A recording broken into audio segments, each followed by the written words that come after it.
Hey guys, what's going on? Jake Ryan is Epic here, and I'm going to be talking about the 8th annual Survivor Series. Now, this was one of the better Survivor Series that I've seen. It's not better than my favorite though, which I will reveal in upcoming videos. But it was a pretty good Survivor Series. We had a casket match in the main event, which was great. We had a Survivor Series elimination match that was pretty funny, if I do say so myself. But I will get to that right now. Let's jump right in. Our first match was the Teamsters versus the Bad Guys in a traditional Survivor Series elimination match. This was your generic Survivor Series elimination match. The Bad Guys was headed up by Razor Ramon, who was at the time the 4-time Intercontinental Champion. Now, what was unique about this match was that in this match, Razor Ramon's team just got flattened. I mean, flattened. I mean, it was down to Razor Ramon as the sole survivor.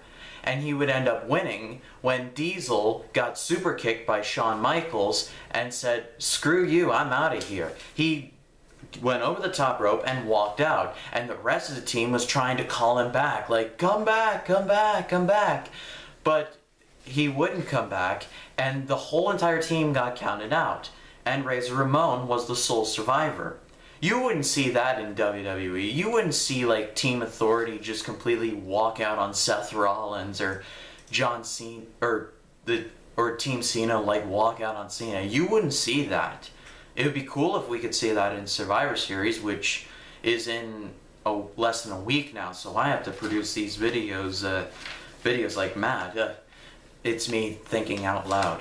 The next match was the Royal Family versus Clowns R Us. The Royal Family was Jerry the King Lawler and 3 midgets.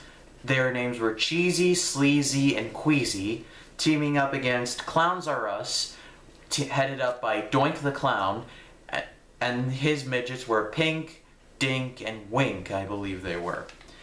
The Royal Family won when they ran the table. They did a complete sweep of Clowns R Us, but it came to bite Jerry Lawler in the butt because Doink ended up slamming a pumpkin pie in the King's face. So that's Jerry the King Lawler's involvement in Survivor Series. The next match was Bret Hart versus Bob Backlund in a submission match.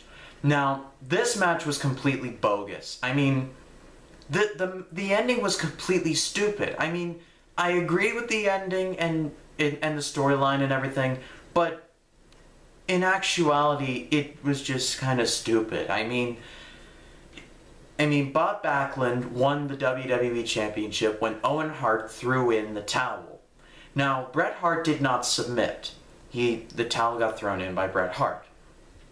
Not Bret Hart, Owen Hart. But the ending was just kind of stupid.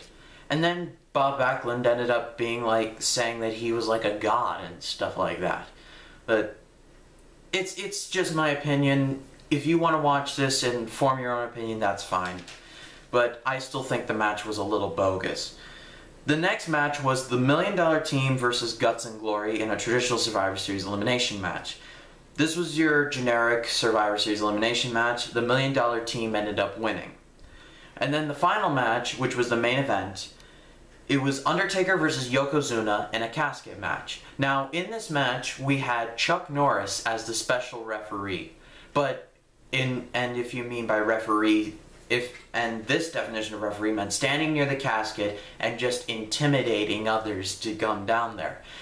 His job was very simple. Just stand there, hold your thumbs to your belt, and just do the people's eyebrow, and nobody will come to the ring. I bet Vince was back there like, "All right, Chuck, here's what you have to do. You have to stand by the casket, and you just have to stand there. Nobody's gonna come down, I promise." And Chuck's like, "Well, all right." That's my best Chuck impression. But Bam Bam Bigelow and King Kong Bundy did coming down, but they didn't interfere because the power of the people's eyebrow. But IRS and Erwin R. Shyster ended up coming in and almost sunk Undertaker with the $1 Million Dream. But that didn't happen because, you know, Undertaker no-sells everything at this point.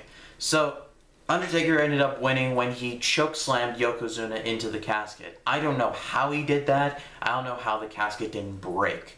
But that's how it happened. I hope you guys enjoyed this video. I like doing these videos a lot. Please leave your comments below. Be sure to like and subscribe and to follow me on all that social media stuff. Thanks for joining me, guys. I'm out.